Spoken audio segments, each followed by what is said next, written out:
दोस्तों नमस्कार, बहुत स्वागत आपका चौकस भारत में। मैं आपका दोस्त ब्रजेंद्र। भाई उपेंद्र कुशवाहा को लेकर काफ़ी गहमा गहमी है, चर्चा जो है अब काफ़ी आम होने लगी है। उपेंद्र कुशवाहा एनडीए के सहयोगी हैं, हालांकि काराकाट से इन्होंने अपना दमखम दिखाया, लेकिन जो चुनावी परिणाम है वो हार में तब्दील हो गया। उसके बाद कयासों के जो बाजार हैं गर्म होते दिख रहे हैं। कोई कह रहा है कि भाई उपेंद्र कुशवाहा को एमएलसी बनाया जाएगा, राज्यसभा से सांसद बनाने की चर्चा हो रही है, कई तरह की बातें हो रही हैं। लेकिन हम कुछ अलग जानने का प्रयास कर रहे हैं कि क्या वाकई में इस बार उपेंद्र कुशवाहा के लिए एनडीए के तरफ से यानी बीजेपी के तरफ से कोई नया आयाम तैयार हो सकता है। बीजेपी कुछ नए विचार के साथ उपेंद्र कुशवाहा के साथ गठबंधन कर सकती है। हम बातचीत करेंगे, हमारे साथ इंजीनियर हेमंत कुमार हैं, प्रबुद्ध प्रवक्ता हैं इस पार्टी के आरएलएम के, इन्हीं से हम जानने का प्रयास करेंगे। सर, क्या लग रहा है, माहौल बड़ा गर्म हो रहा है कुशवाहा जी के लिए? आप उनके पार्टी के एक सिपाही हैं, आपको तो कुछ कहीं ना कहीं जानकारी होगी ही, कुछ न कुछ। हम लोग तो साथ ही थे एनडीए के, चुनाव लड़ रहा है, चुनाव में हार जीत तो एक होते रहता है, एक जीतेंगे एक हारेंगे, और हम तो एनडीए के साथ ही हैं। इसमें नया सवाल कहाँ से हो गया कि नया गठबंधन हो। हम 25 का चुनाव में अच्छी तरह हमारी जो भागीदारी रहेगी, काफ़ी मजबूती से हम लोग एनडीए के साथ हैं। इसमें कहीं नया समीकरण वाली बात मुझे समझ में नहीं आ रही है। चर्चा हो रही है कि भाई इनको राज्यसभा से इसके लिए नामित किया जा रहा है। देखिए, ऑफिशियली ऐसा कुछ अभी आया नहीं है। चुनाव के पहले जो हमें सीट मिला एनडीए के बंटवारे में, जो कि जैसे आपको पता है कि बड़े बड़े दल जब आते गए तो सबका सीट कम होते गया, हमारी भी जो अपेक्षा थी उससे कम सीट मुझे मिला, बावजूद उसके हम लोग हार गए। ये दुर्भाग्यपूर्ण रहा कि हम जीत नहीं पाए, लेकिन वो भी एक पार्ट ही है राजनीति का, उससे भी हम लोग घबराए नहीं हैं। हम लोग संघर्ष करते रहे हैं और एनडीए के साथ पूरी मजबूती के साथ खड़े हैं। इसमें कहीं कोई ऐसी कोई कयास लगाने वाली बात नहीं है। कयास लगाने वाली बात नहीं है, लेकिन ये तो इंजीनियर साहब आप भी जानते हैं कि अगर कहीं आग है तभी धुआं उठ रहा है। ये बात भी सच है और ये प्रैक्टिकल बात है, लेकिन खैर आप इसको खोलना नहीं चाहते हैं, हम आपको उकसाएंगे भी नहीं।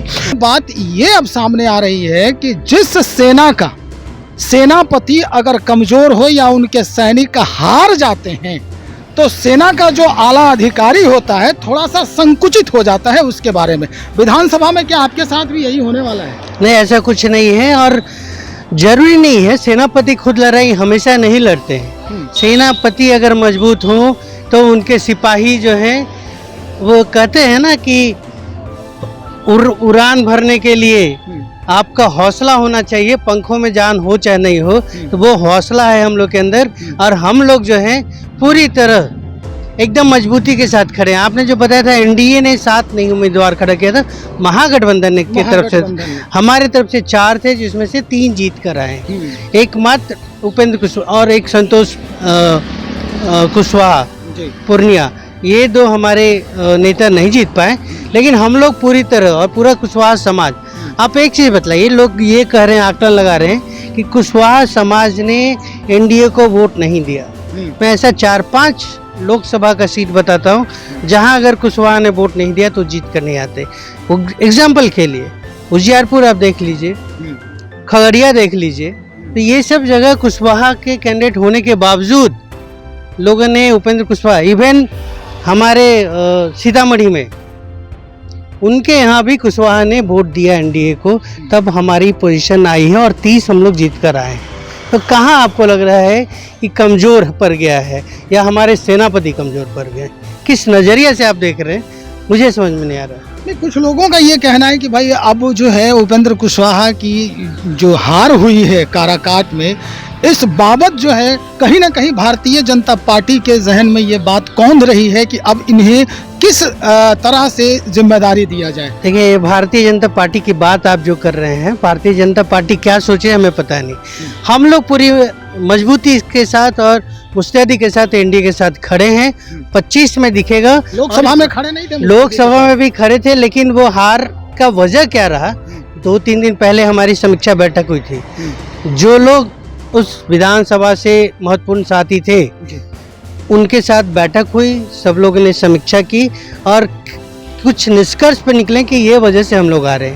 लेकिन क्यों हारे ये बात मीडिया में अभी हम लोग नहीं रख रहे। वो एनडीए की जब मीटिंग होगी तो राष्ट्रीय अध्यक्ष हमारे उसमें बताएंगे कि ये कमी रही, फिर आपको ये पता चलेगा क्या वजह रहा। देखिए हार जीत के लिए अगर कहते हैं ना कि गिरते हैं घुड़सवार ही दौर में, वो शख्स क्या गिरे जो घुटनों के बल चले। नहीं तो ये मानते हैं आप कि कुछ जो है वो कहावत यहाँ लागू हो रही है कुशवाहा जी के साथ कि हमें तो अपनों ने ही लूटा, गैरों में कहाँ दम था। चलिए, हाँ, आपको बोलने का मौका मिला, हम हार गए हैं, लोगों को मौका मिल रहा है, अब हम ये सच है ना कि हमें तो अपनों ने ही लूटा। नहीं, ऐसा नहीं है, लेकिन हम लोग तो 100% श्योर थे कि वहाँ से वो निकल रहे। समीक्षा हुई है, कहाँ कुछ कमी रही है, क्या वजह रहा है। कभी कभी क्या होता है ना, माहौल ऐसा बन जाता है कि आप चाह के भी और पूरी मेहनत करके नहीं कर सकते। हो सकता है एकमात्र सीट हम लोग नहीं हारे हैं। अब आर.के. सिंह जैसे कद्दावर नेता जिन्होंने काम किया, ये तो इंजीनियर साहब संतोष करने वाली बात है कि वहाँ से वो हार गए, वहाँ से ये हार गए, लेकिन कहीं ना कहीं ये परेशानी तो है। काराकाट से जो महाबली सिंह पहले थे वो एनडीए के ही प्रत्याशी रहे हैं, उसके बाद ये जानते हुए पवन सिंह भी उस वक्त तक रिज़ाइन नहीं किए और वहाँ से वो लड़ाई शुरू कर दिए, कमर कस लिए कि हम यहाँ से लड़ेंगे। तो कहीं ना कहीं अपनों का ही ये चाल रहा है। देखिए पवन सिंह फिर अपने रहे नहीं, वो बाद में आप अलग कर दिए। ठीक है, तो फिर अब अपने नहीं बोलिए। दूसरा ये सच्चाई है कि कोई भी अगर चुनाव में खड़ा होता है तो जीतने के लिए खड़ा होता है, हारने के लिए कोई खड़ा नहीं होता है। वो 14 प्रत्याशी जो निर्दलीय भी खड़े हुए थे, उनके मन में भी कहीं ना कहीं है कि हम जीत रहे हैं।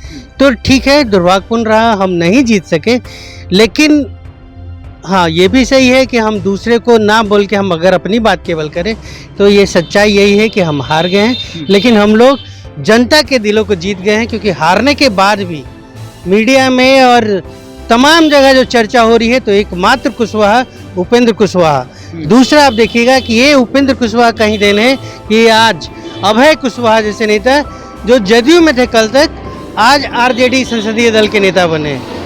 भगवान सिंह कुशवाहा को एमएलसी बनाया जा रहा है, तो ये कहीं ना कहीं उपेंद्र कुशवाहा की ही जीत है। बिल्कुल, भगवान कुशवाहा का एक बाइट भी आया है कि उपेंद्र कुशवाहा जी को ऑफर मिल रहा है उस तरफ से भी।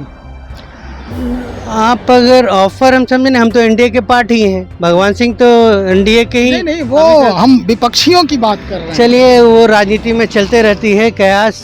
आप चाय के दुकान पे बैठे हैं, ऐसा चर्चा होती रहती है, तो इसको बस एंजॉय कीजिए, इसमें कुछ नहीं है, चर्चा कुछ नहीं है। चलिए, बहुत शुक्रिया जानकारी देने के लिए। हमारे साथ इंजीनियर हेमंत कुमार हैं और साफ तौर पे इन्होंने स्पष्ट कर दिया है कि भाई जो बाकी चर्चाएं हो रही है वो सिर्फ चाय पर चर्चा हो रही है, चुस्की लीजिए और आनंद लीजिए।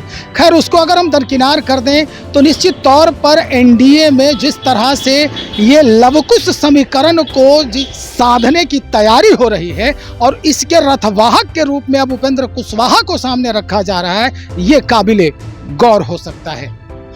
हम देखेंगे कि कैसे अब उपेंद्र कुशवाहा को अग्रगण्य करके एनडीए के तरफ से राज्यसभा की ओर अग्रसारित किया जाता है या फिर कोई नया प्लान जो है इनके लिए तैयार किया गया है। हालांकि चर्चाएं आम हो रही हैं, बहुत कुछ आ रही है सामने बातें कि अब उपेंद्र कुशवाहा ये करेंगे, एनडीए के तरफ से ये कदम उठाया जा रहा है, ये कदम उठाया जा रहा है, लेकिन अभी कुछ भी कहना अनुचित होगा।